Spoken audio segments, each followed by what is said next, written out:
E aí não PMS podem ser empresas sem poder de mercado ou associações de empresas sem poder de mercado. Esse conselho é renovado a cada ano e a gente faz a convocação para quem quiser participar do conselho. Hoje estão no conselho a GVT, a Nextel, a Nel TV, a Brint, Telcomp e a Branet. Então, esse é o conselho dos não PMS. E o outro lado são todos aqueles PMS lá. Então, é um conselho paritário. Se não houver consenso, se não houver conflito entre eles, isso sobe para a Anatel e eu decido lá no final do dia se não, eu sou a fase recursal. Então, isso é um jeito de garantir que a ABR, que é a empresa que operacionaliza isso, não seja capturada pelas empresas com PMS. Beleza. Como é que a gente garante o negócio da disponibilidade? Por isso que o projeto não está pronto. O projeto ele termina quando tiver essa integração com o sistema interno.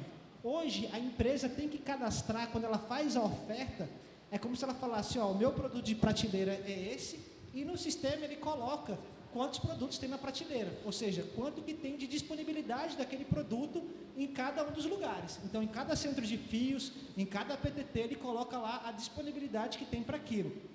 E aí, a gente monitora isso.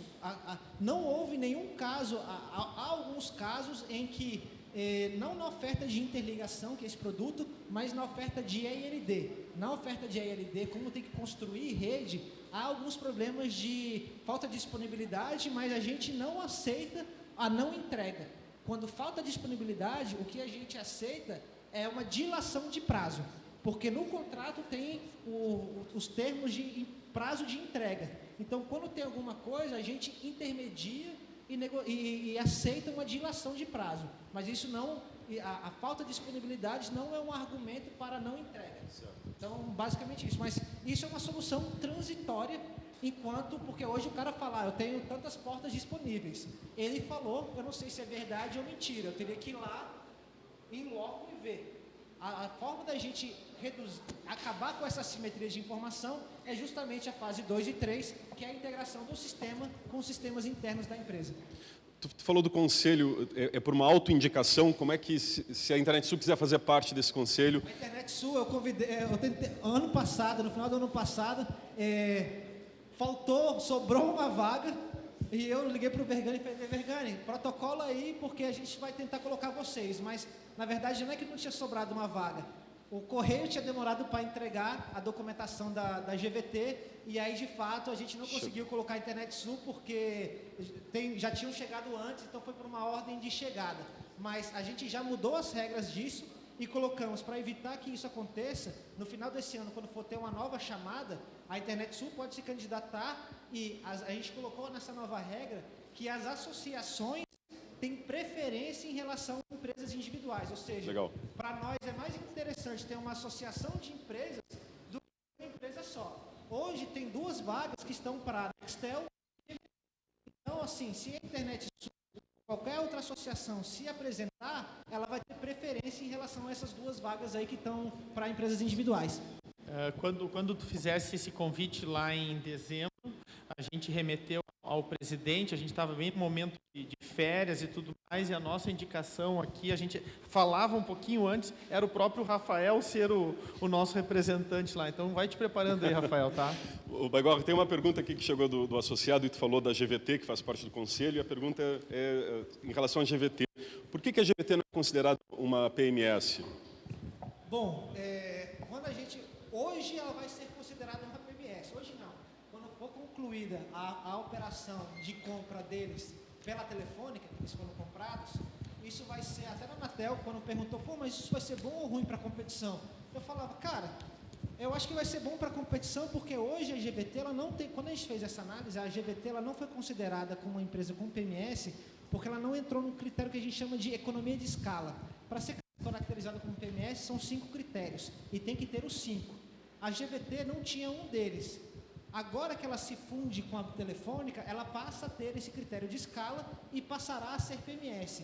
Então, quando acabar essa operação, a GVT vai ser obrigada a cadastrar no sistema também as suas ofertas. Hoje ela cadastra se quiser. Ao fim dessa operação, ela vai ser caracterizada como PMS e, além de aumentar a disponibilidade de oferta no sistema, também vai abrir uma vaga no conselho.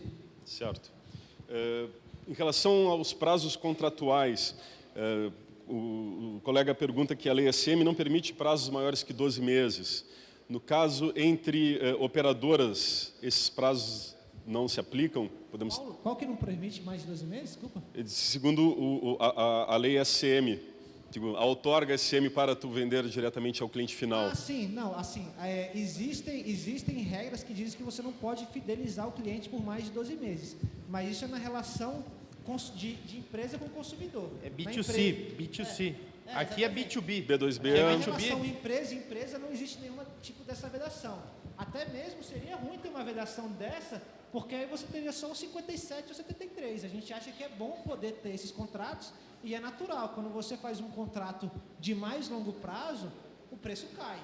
Então a gente acha que isso é uma flexibilidade. É óbvio que a gente não acha que só possa ter contrato de 60 meses. Aí seria ruim, porque uma pessoa que quer fazer por 12 não ia ter oferta. Então a gente acha que quanto mais flexível for, melhor. Então, assim, se alguém quiser fazer uma oferta de 180 meses a R$10, eu não vou achar ruim, eu vou aprovar. Porque, assim, é óbvio que não, desde que não seja só essa. É bom que haja um portfólio de ofertas e não a limitação nessas relações de atacado de ter 12 meses ou 60 meses de fidelização. Porque aqui não é uma fidelização, aqui é um contrato. O contrato é entre as partes, se quiser fazer 60, 20, 300, é as partes entre si. As partes se autorregulam. Isso aí é muito importante também, nós que compramos de empresas no atacado, aqui tem várias empresas do atacado, muitas vezes a gente entende que para o provedor vale a mesma regra do B2C e não. Né? É diferente. Então, é diferente. Sim. 24, 36, vale, é mercado, é negócio. Uma outra questão. Falou na questão ali do unbundling, a questão do compartilhamento dos pares de cobre. Talvez isso realmente seja passado e não atenda ao momento. Mas o momento é fibra. Como é que fica o compartilhamento de fibra nesse processo? Ele também está dentro desse pacote de obrigação de compartilhamento dentro do SNOA? Pode ser negociado as fibras das outras redes das PMS? Agora a notícia ruim. O que acontece? Quando a gente pensou em fazer o compartilhamento de fibra, na rede de transmissão dos links, tanto faz se é fibra ou cobre. Na rede de acesso, a gente não obrigou, foi definido pela Anatel, que não haverá obrigação de compartilhamento da rede de fibra no acesso. Por quê? Porque, de fato, hoje, nenhuma dessas empresas tem rede de fibra ainda. E aí geraria um problema que é o seguinte: se eu digo de antemão que o cara, ao lançar a fibra, vai ter que compartilhar essa fibra, muitos lançamentos de fibra não serão feitos. Por quê? Porque o cara fala, eu não vou poder rentabilizar, a minha rentabilidade vai ser menor, o meu payback fica muito maior, não vou fazer. Então a gente se colocou no primeiro momento o seguinte: não vamos desincentivar a construção de redes de fibras por uma obrigação de antemão de compartilhá-las. Porque eu estou dizendo assim, você nem tem, a rede não existe, mas quando ela existir você vai ter que compartilhar. Então a Anatel entendeu que já estabelecer um compartilhamento de fibra a priori, nesse momento, não seria adequado. Por quê? Porque, de fato, não existe uma rede de fibra dessas grandes empresas. Você fala, não, existe sim, mas existe na transmissão. Por exemplo, a Oi, rede de fibra na casa do assinante, tem pouquíssimos acessos no Leblon. A Telefônica tem alguns acessos, são alguns milhares de acessos, em regiões, em bairros específicos de São Paulo. Então, de fato, não existe um mercado de rede de fibra no acesso, FTTH, massificado. Não existe de fato, ainda é muito cobre. As empresas estão trocando, as grandes empresas, as PMS, estão trocando cobre pela fibra agora. Se a gente já dissesse que ele vai ter que compartilhar, a gente estaria meio que, na visão da Anatel, e eu compartilho dessa visão, pode tacar pedra, é que a gente estaria matando o mercado de fibra. E aí ia virar um jogo de que a gente fala jogo de carona. Ia ficar todo mundo esperando para o outro fazer a fibra para usar do outro, e ninguém ia fazer. Então a gente decidiu que nesse primeiro momento é melhor não fazer isso. Não quer dizer que não vai ser feito no futuro, mas no curto prazo não há essa expectativa. Tá bom. Essa é uma das futuras que deverá entrar nas reivindicações, né? Não há expectativa nem de prazo. Esse curto prazo é ainda sem prazo definido. Mas isso é um risco, porque se a gente considerasse o mercado de fibra como um mercado específico, mercado de rede de acesso de fibra e a gente fosse calcular o market share, talvez os pequenos provedores tivessem mais market share do que os grandes.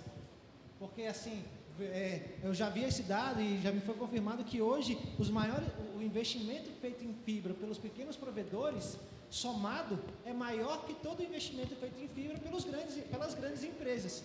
Então, se a gente fosse considerar esse mercado, talvez os pequenos provedores fossem considerados como PMS, que não faria sentido nenhum. Então, na verdade, a gente quer que esse mercado seja um mercado a ser desbravado. Então, se a gente meio que obriga o cara a fazer isso, a compartilhar, a gente vai estar matando o mercado antes dele existir. Então, essa é uma visão que a Anatel teve que ponderar. Não foi uma decisão unânime, não foi uma decisão fácil, houve muita discussão, muitas associações foram contra, houve intensos debates, mas ao final de todo esse caldo aí de confusão, se chegou à conclusão de que era melhor, por um momento, no curto prazo, de não obrigar o compartilhamento de rede de fibra no acesso. Na transmissão, na longa distância, tanto faz ser fibra, ou cobre, ou rádio, ou satélite. Mas no acesso, chegando no consumidor, a fibra não tem que ser compartilhada. Tá bom, acho que entendemos o recado agora. Presidente Alfredo, tem alguma demanda para encaminhar?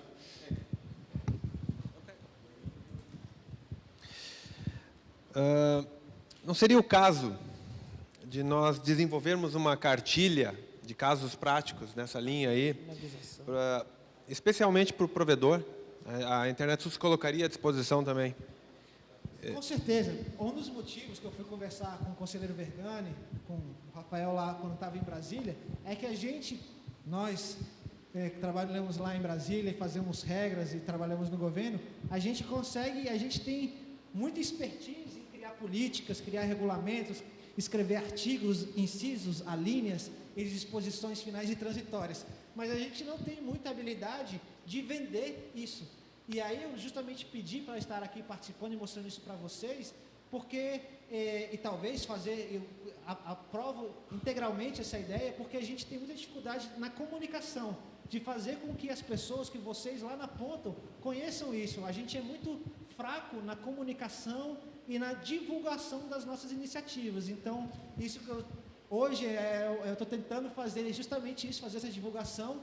Eu já demandei da minha equipe um planejamento de um plano de divulgação, mas certamente se a gente pudesse contar com o apoio da Internet Sul para fazer um